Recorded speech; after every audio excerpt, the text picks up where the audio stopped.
I stood at the edge of the dining room, smoothing the last crease from the linen runner.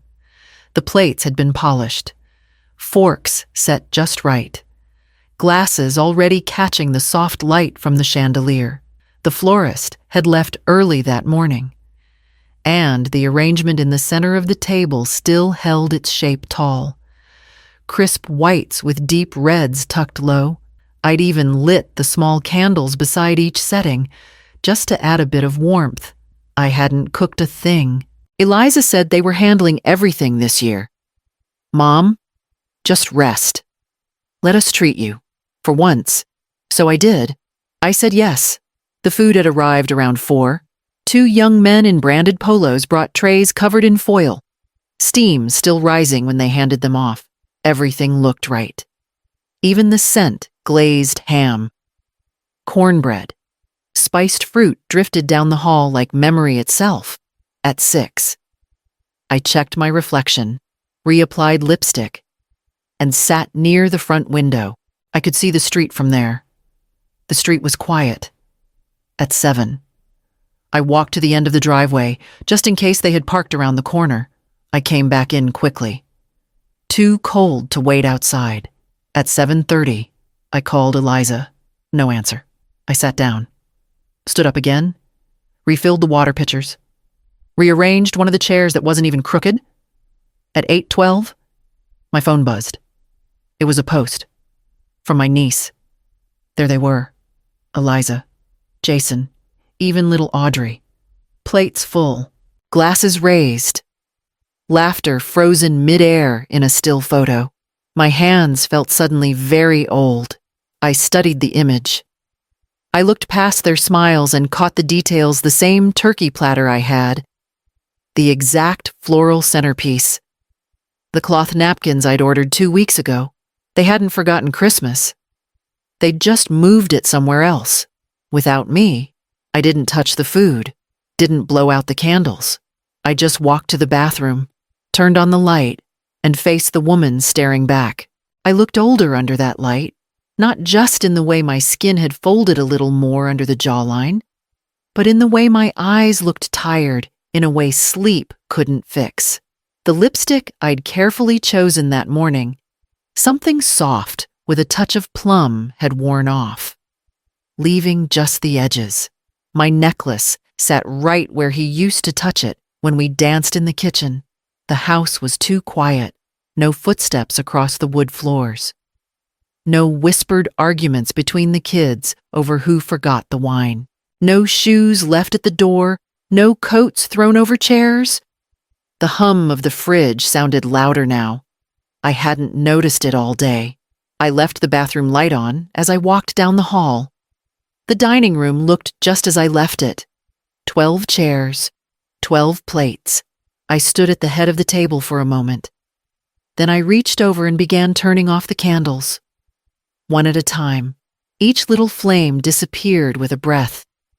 The smell of smoke faint in the air, but I didn't touch the table. I didn't pack away the silverware or pull the flowers from the vase. Somehow, it felt wrong to undo something that had never really been used. The table looked like it was still waiting. For someone. For noise. For life. I walked to the kitchen and opened the fridge. Full. They'd sent enough food for a houseful, and yet not one of them had shown up to eat it. I closed the door slowly, then leaned against the counter, unsure what to do with my hands. It was too late to call anyone. Too early to cry. I thought maybe I'd dreamt the whole thing, but the photo on my phone was still there. Their faces, their full plates. I walked back to the living room and sat without turning on the television. I could still hear the laughter from that photo. Even if it wasn't in the room, I stayed like that until the morning. The call came just after 10 the next morning. I was rinsing out the coffee pot when I saw Eliza's name flash across the screen. For a moment, I didn't want to answer, but my hand moved before I could stop it. "Mom," she said, too brightly. "I'm so sorry. Everything just fell apart last minute. It was chaos." I let her talk. Something about the Airbnb falling through, about a cousin offering her place last minute, about no one having signal. She kept her voice light, like she was retelling a comedy of errors. I stayed quiet. We were going to call, she said. We really were. I didn't even have my charger. Audrey was fussy all night. You know how she gets. I glanced at the photo still open on my phone screen. Audrey hadn't looked fussy. She'd been grinning, frosting on her cheeks. In the background, the buffet was arranged just so, plates stacked neatly, napkins folded into triangles. The flowers caught my eye again. I had ordered a specific mix: white hydrangeas, dark red dahlias, sprigs of eucalyptus. The centerpiece in their photo was identical. They hadn't improvised. They'd used what I paid for. They'd replicated the dinner and removed only me. Still, I didn't confront her. I couldn't decide if I was too tired or just didn't want to hear the next lie. I said, "I'm glad you all ate well," and hung up before she could say more. I sat down at the table. The real one, still untouched. The food had gone cold hours ago. The flowers were beginning to droop. I reached for my reading glasses and opened the drawer beside me. The receipts were all there. I hadn't thrown them out yet. One line stood out in particular. I circled it with a red pen and opened my laptop. I logged into the bank account we used to call the family fund. It was supposed to be for emergencies. For things like doctor visits or broken furnaces, never for parties. Years ago, they'd promised not to touch it. I had believed them. But the charge was there, right at the top. 4802.34. Cassia Catering. December 23rd. I stared at it for a moment, hoping I was mistaken. I clicked deeper. December 20th. Wilmot Wines. 312. December 21st. Bend Florals. 187. December 22. Party Place Rentals. 160. Each one matched the pieces I'd seen in the photo. The wine labels, the floral centerpiece, the white tablecloths beneath their smiling faces. It wasn't coincidence. They hadn't just borrowed my vision. They'd funded the entire event on my back, and they never asked. I opened the drawer and pulled out my folder of old receipts. I added these new ones, freshly printed, lining them up by date. Then I took a yellow highlighter and began tracing over the charges. One by one, my hands were steady. My breathing was not. There was something about seeing it laid out like that. How methodical it had been. They didn't stumble into this. They planned it down to the napkin folds. The only thing missing was me. I didn't call them. I didn't text. Instead, I opened my address book and flipped to the section I hadn't touched in a long while. Marla Keene, estate planning, elder law. She'd helped when Thomas passed. She knew the house, the accounts, the history. I dialed her number, pressed the phone to my ear, and waited. When she answered, her voice was calm and familiar. "Marla, it's Ira Bellamont," I said. "I think it's time we updated some things. We scheduled a meeting for Tuesday." I closed the folder, stood up slowly, and walked toward the kitchen. The fridge was still packed. Too much food for one person. I pulled out a container, placed it on the counter, and began to pack what I wouldn't keep. The next morning, I wrapped the cake in its original box, careful not to smudge the frosting. It had sat untouched on the sideboard, still perfect in its shape, but it didn't belong in my house anymore. I walked down to the bakery on 3rd, the one where I'd ordered it. Harold was behind the counter, folding pastry boxes with the same focus he'd always had. He looked up and smiled when he saw me. "Mrs. Belmont," he said. "So how'd the party go?" I set the box gently on the counter. "It didn't," I replied. He blinked, confused. "Didn't. They never came," I said, still looking at the frosting through the plastic window. He didn't ask more, just nodded slowly and offered to keep the cake chilled if I wanted to take it somewhere later. I thanked him and said I already had a place in mind. By noon, I was at the community center down the block. The staff at the front desk recognized me from volunteer drives. I told them I had something sweet for the kids' table. If they had room, they did. The staff wheeled it to the kitchen with soft gratitude, and I watched it disappear around the corner. Relieved to see it leave, I hadn't cried over the cake. Not once. But I hadn't been able to throw it away either. That evening, I opened a can of lentils and made soup. No garnish, no side dish. I toasted a piece of bread and sat at the kitchen counter. Lights low, radio off. I didn't need music. The house didn't feel angry, just emptied out. Like a stage after the actors had left, the table in the next room was still set, though I'd finally blown out the candles that morning. One of the name cards had curled at the edges, the ink bleeding ever so slightly. I let the soup cool before finishing it. The salt tasted stronger than I remembered. After the dishes were rinsed and stacked, I reached for the manila folder on the counter. I opened it and took a red pen from the drawer. By the end of the week, the snow had crusted over the sidewalks, the kind that looked soft from a distance but cracked under your shoes. I'd cleared my driveway twice, mostly to keep my hands busy. The folder on the counter kept catching my eye. But I didn't open it again. Not yet. On Thursday morning, a message from Jason appeared. Sorry about Christmas. Mom, things got complicated. Hope you're okay. No explanation. No acknowledgement of what they'd taken or done. Just a thin blanket thrown over something bigger. Eliza wrote later that afternoon. Let's do brunch in January. My treat. January was weeks away. I typed back a short reply. Polite. Nothing more. That night, unable to sleep, I drove a slow loop around the neighborhood. The sky was low, clouds hanging heavy, scattering what little light the street lamps offered. When I reached Eliza's street, I didn't plan to turn in, but the car did anyway. Her wreath was still on the door, bright and new. The windows glowed with warm light, the kind that used to mean home.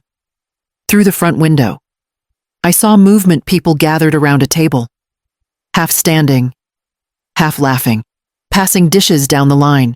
It wasn't my family this time. Friends, maybe, neighbors. But the fullness of the scene, voices rising, chairs shifting, plates clinking, stung in a way I wasn't prepared for. I didn't slow down. I didn't park. I let the car roll past like I was just another stranger on the road. When I reached the main street, the county office building sat quiet under its lit sign. I pulled into the empty lot without thinking. The building would open in the morning. I knew that. Still, the decision felt ready. The next day, I returned with my folder receipts, notes, the outline of everything they hadn't bothered to see. I filled out the forms carefully, listening to the scratch of my pen echo in the small room. When I stepped back outside, the air was colder, but something in me had settled. I walked to my car, unlocked the door, and placed the newly stamped envelope on the passenger seat, knowing exactly what I needed to do next. The attorney's office was quiet, just the buzz of a heater in the corner and the faint click of a pen against a notepad. I sat across from Mr. Loring, a man who had known our family since before my husband passed. He asked how the holidays went, and I gave him the kind of smile that doesn't reach the eyes. I'd like to revise the will, I said. He nodded once and opened a fresh file. We started from the top. I asked for the removal of joint access to any remaining accounts, just mine now. No amendments, no back doors. Inheritance was next. Not a penny to be distributed until after the age of 45. They could earn their own cents by then. I redirected the Christmas fund, every dollar I'd quietly saved for decades, to go to 4 local community kitchens. I gave him the names and routing information. No press. No announcements. I just didn't want the money used for empty chairs again. For the grandchildren, I said, I want to leave gifts. He raised his eyebrows, but not through their parents. He didn't argue, just took down their names and dates of birth and asked if I had anything else. I pulled out a short note I had typed at home and slid it across the desk. Include this in the file. He read it silently, then looked up. Presence is not optional. I didn't explain it. He didn't ask. The documents were signed, copies made, one for me, one for the office, and one sealed in a stamped envelope I placed in the drawer by my bed later that night. It didn't feel like punishment. It felt like clarity. I wasn't trying to hurt them. I was just done pretending they hadn't hurt me. When I walked back out to the car, the wind had picked up. It whipped at my coat and sent a loose receipt tumbling out of my purse. I caught it before it blew too far and tucked it into the glove box with the rest. Then I drove to the store and bought a small pear tart for one. New Year's Eve came quietly, as if it knew not to intrude. I didn't dress up. I didn't set the big table. I took out one plate, one glass, one cloth napkin that didn't match anything. The soup simmered low on the stove. Just carrots, lentils, thyme. I toasted a piece of bread until the edges browned and sliced up a pear I'd picked up that afternoon at the market. No centerpiece, no guests, just a folded corner of peace in the middle of winter. Before I sat down, I opened the old cabinet in the hallway and pulled out the record player. I found the sleeve with the crack in the corner, our favorite album from when the kids were little, the one he used to hum along to while folding laundry or fixing a leaky faucet. I let the needle fall. The song started slow, the familiar piano chords rising like something remembered. I didn't skip the ones I didn't like. I let the whole thing play, outside, somewhere down the street. Fireworks popped and fizzled, not loud enough to see, just soft bursts in the background, like someone else's celebration drifting through the trees. I took my place at the table and lifted the glass, just sparkling water this time. I held it in the air for a moment, not sure who I was toasting. Then I said it quietly, almost without meaning to warmth that doesn't vanish when the door closes. I sipped, ate slowly, listened.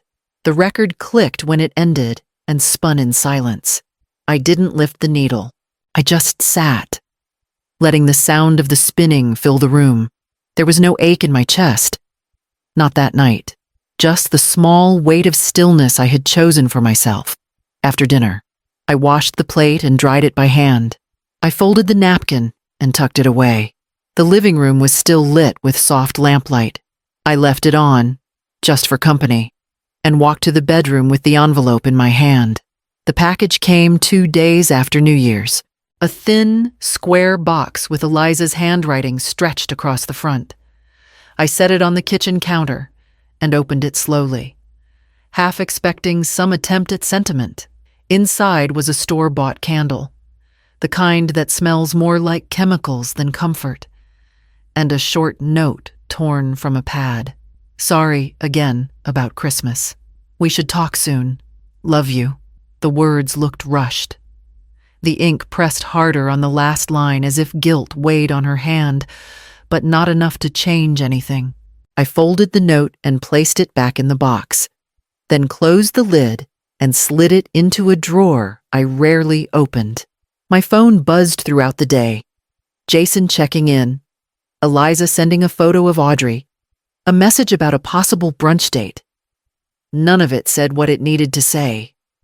It was noise layered over something they didn't want to name. I didn't block them. I didn't erase anything. I just let the messages sit there, unanswered, not out of anger, but because replying felt like agreeing to the same old rhythm. We'd fallen into a rhythm that no longer fit. Later that afternoon, I walked down the driveway to check the mailbox. The cold air stung my cheeks, but it felt cleaner than anything inside the house. Among the bills and circulars was a small envelope addressed in careful handwriting. I opened it right there by the curb. Thank you for the cake. It read, the kids loved it. It made their night feel special. Lila Harold's daughter. The card was simple, a floral border, a short message. Nothing elaborate, but as I read it again, the words settled differently in me. They didn't scrape. They didn't avoid the truth. They didn't ask for anything. It felt like something that recognized the effort behind the gesture, even if the original purpose had fallen apart. I slipped the card into my coat pocket and stood there for a moment longer, letting the cold quiet the rest of the day. Then I walked back up the driveway, thinking about where I had placed the envelope the night before and what I still needed to do with it. Spring didn't arrive all at once. It crept in slowly, warming the edges of the windows, coaxing small shoots from the thawed soil beside the porch. I found myself outside more often, kneeling in the dirt with gloves on, coaxing the herb garden back to life. The mint came in strongest, just like always. The time took its time. I didn't talk about Christmas. Not to the neighbors. Not to Harold at the bakery. Not even when Eliza called again in February to say she'd been thinking about everything. I told her I hoped she was well. That was all. But I didn't erase it either. I didn't toss the name cards or delete the photo. I kept them tucked into a folder in the back cabinet, behind the tax returns and warranty slips. Not as proof, just as memory. One morning, while sweeping the front steps, I found a small envelope tucked under the doormat. No return address. Inside was a folded note on florist stationery. Still the best table I've seen. It read, "Hope you host again someday." No signature, just that. It made me smile in a way that didn't ache. The neighbors started waving more often, especially the older couple down the street. I shared a few sprigs of parsley with them one afternoon and ended up staying for tea. We didn't talk about family. We talked about tomatoes, squirrels, weather that couldn't make up its mind. The house felt different now. Not empty, just quieter. The big dining table stayed covered, but not with settings, just sunlight and seed catalogs I hadn't finished reading. I'd moved the smaller table closer to the window. That one I used. Every so often, I'd look at the sealed envelope in my drawer, the one from the attorney's office, and think about what it contained. I hadn't changed my mind, but I didn't feel bitter. I just knew what mattered now, what presence really looked like, what it didn't. When the season finally turned, I stood in the doorway one morning, warm mug in hand, and let the breeze carry in whatever was meant to stay.